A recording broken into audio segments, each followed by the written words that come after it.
সব সময় তো আমরা বাইরে চিকেন প্যাটিস খেয়েছি।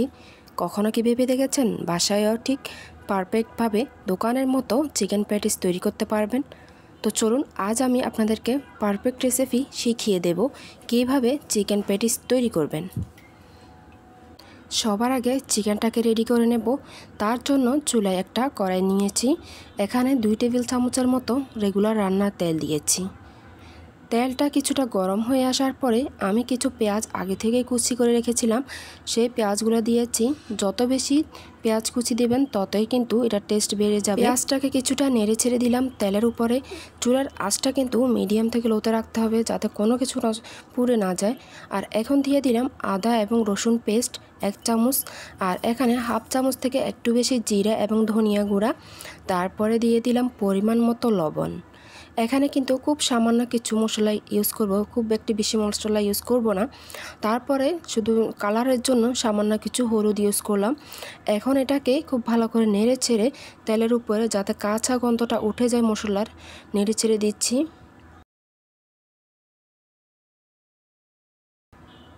নাড়াচাড়া করার পরে যখন মশলার কাঁচা গন্ধ চলে গেছে, এখন আমি কিছু মুরগির মাংস কিউব করে কেটে নিয়েছিলাম আর এখন ওইগুলো দিয়েছি।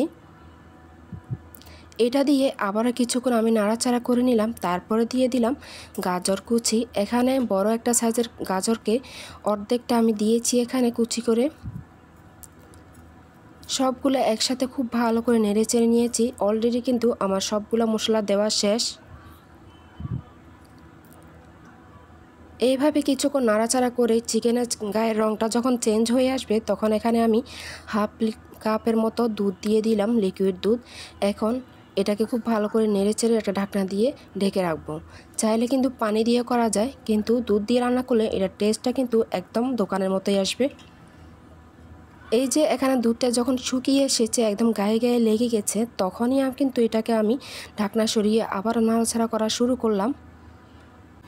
এটার গায়ের পানি যখন একদম শুকিয়ে আসছে তখন আমি 1 টেবিল চামচের মতো সস দিয়েছি, টমেটো সস। এটাকে এখন আমি আবারও ভালো করে নেড়ে ছেড়ে দিচ্ছি। কিছুক্ষণ নাড়াচাড়া করার পরে হাফ চামচের মতো এখানে আমি গোলমরিচের গুঁড়ো দিয়েছি।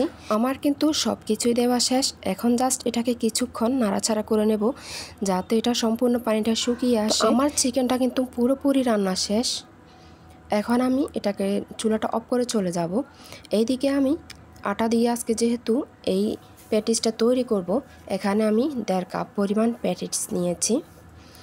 এই 1.5 কাপ দিয়ে কিন্তু আমি 9টা প্যাটিস তৈরি করেছি। আর এখানে আমি পরিমাণ মতো লবণ দিয়েছি। এখন আমি দিয়ে দিব রেগুলার রান্নার তেল 2 টেবিল চামচ পরিমাণ। এখানে রেগুলার রান্নার তেল দিয়েছি। দিয়ে এটাকে হাত দিয়ে খুব ভালো করে আমি মেখে নেব। চাইলে কিন্তু এটাকে ময়দা দিয়ে তৈরি করতে পারেন, দুইটা দিয়ে কিন্তু খুব সুন্দরভাবে রেসিপিটি তৈরি হবে। এই রেসিপিটি তৈরি করতে আমার সর্বমোট 25 মিনিট সময় লেগেছে। আপনার হাতে যদি 25 থেকে 30 মিনিট সময় থাকে তাহলে কিন্তু এখনই এটা তৈরি করে নিতে পারেন। তো এটা তেলটা ভালো করে মাখানো শেষ হওয়ার পরে এখন নর্মাল পানি দিয়ে আমি একটা ডো তৈরি করে নেব। যারা এখনও পর্যন্ত আমার এই ভিডিওটি দেখতেছেন তারা চাইলে এই পর্যায়ে একটা লাইক দিতে পারেন আমার ভিডিওতে। এই দিকে আমার ডোটা তৈরি করা হয়ে গিয়েছে, একদম নরম করে কিন্তু আমি এই ডোটা তৈরি করেছি। এই দিকে রুটির গায়ে লাগানোর জন্য একটা পেস্ট তৈরি করে নেব। এখানে আমি 3 চা চামচ রেগুলার রান্না তেল দিয়েছি, চাইলে এটা ঘি দিয়ে তৈরি করতে পারেন। তারপরে একদম উঁচু উঁচু করে 3 চা চামচের মতো আটা দিয়েছি। এখন এটাকে একদম ঘন একটা পেস্ট তৈরি করে নেব। যদি পারফেক্ট রেসিপি পেতে চান তাহলে কিন্তু আমার সম্পূর্ণ ভিডিওটা দেখে তারপর তৈরি করবেন, ইনশাল্লাহ আপনারা নিরাশ হবেন না। খুব সুন্দরভাবে কিন্তু দোকানের থেকেও মজার প্যাটিস তৈরি করে নিতে পারবেন। তো এদিকে আমার পেস্টটা তৈরি করা শেষ। এইভাবে ঘন হয়েছে, ঠিক এইভাবে কিন্তু করে নিতে হবে। এখন আমি যে আটা করে তৈরি করে নিয়েছি তার থেকে কিছুটা ডো এখানে নিয়েছি। এখন আমি এটাকে সামান্য কিছুটা গুঁড়ি দিয়ে একদম পাতলা একটা রুটি তৈরি করে নেব। যত বেশি পাতলা করবেন আপনার প্যাটিসটা কিন্তু ততই বেশি সুন্দর হবে এবং ক্রিস্পি হবে। তো একটা রুটি বেলে আমি আপনাদেরকে দেখিয়ে দিচ্ছি। এইভাবে করে আপনারা সবগুলো রুটি বেলে নেবেন।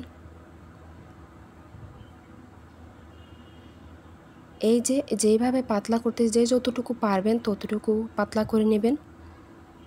সাইডে যে আঁকাবাঁকা হয়ে আছে তাতে কোনো সমস্যা নাই, কারণ এটা যখন তৈরি করব তখন কিন্তু এটা সাইজটা চলে আসবে। এইভাবে করে আমি সবগুলো করে নিয়েছি। আর এইদিকে প্রথমে প্লেটে একটা রুটি দিয়ে আমি এটার উপরে যে ফেসটা তৈরি করে নিয়েছিলাম সেই ফেসটা এইভাবে করে লাগিয়ে নিচ্ছি।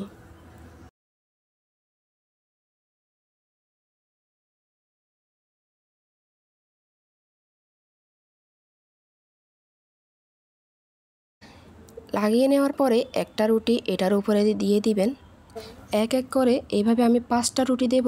যেভাবে আমি দিচ্ছি সেভাবে আপনারাও দেওয়ার চেষ্টা করবেন। এই পর্যায়ে আপনাদের কাছে ছোট্ট একটা রিকোয়েস্ট করব, যারা আমার চ্যানেলটি এখনও সাবস্ক্রাইব করেনি তারা চাইলে সাবস্ক্রাইব করতে পারেন, যারা ফেসবুক থেকে দেখতেছেন তারা চাইলে ফলো করতে পারেন।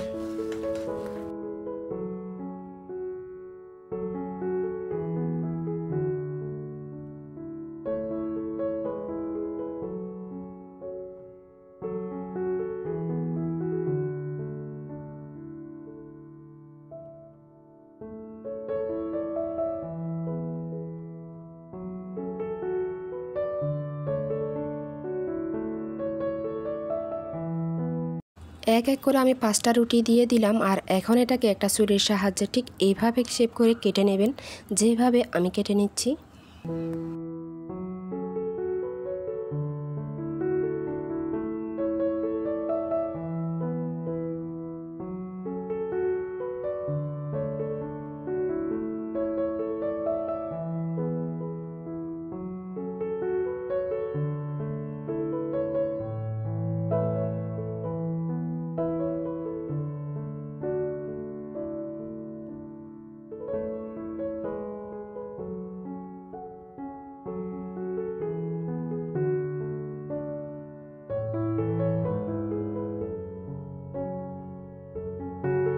এখন আমি এই পিসটাকে আর একটু বেলে বড় করে এটার মাঝখানে আমি যে চিকেনটা তৈরি করে নিয়েছি ওটা দিয়ে দেব।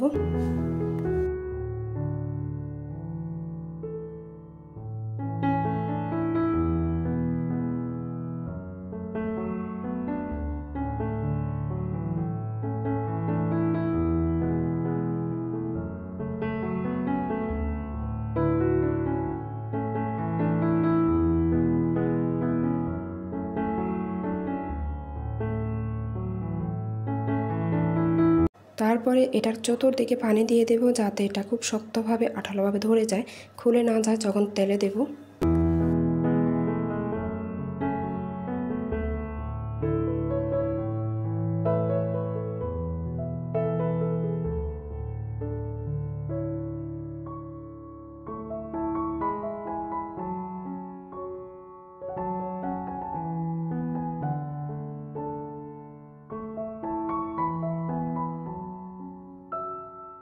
এইভাবে করে আপনারা সবগুলাই তৈরি করে নেবেন। আমি জাস্ট একটা করে দেখিয়ে দিচ্ছি, আর একটা করে দেখিয়ে দিচ্ছি জাস্ট আপনাদের সুবিধার জন্য।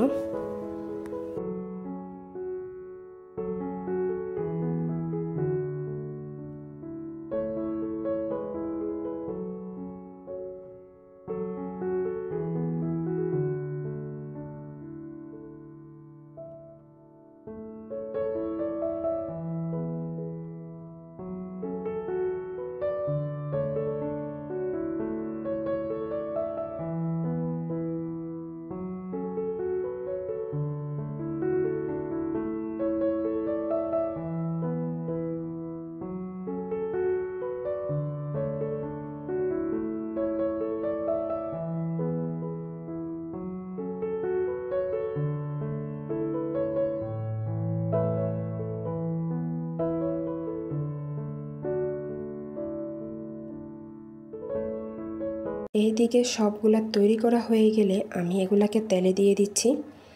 চুলার আঁচটা কিন্তু একদম লোতে রাখতে হবে, তাহলে কিন্তু এটা একদম ক্রিস্পি হবে।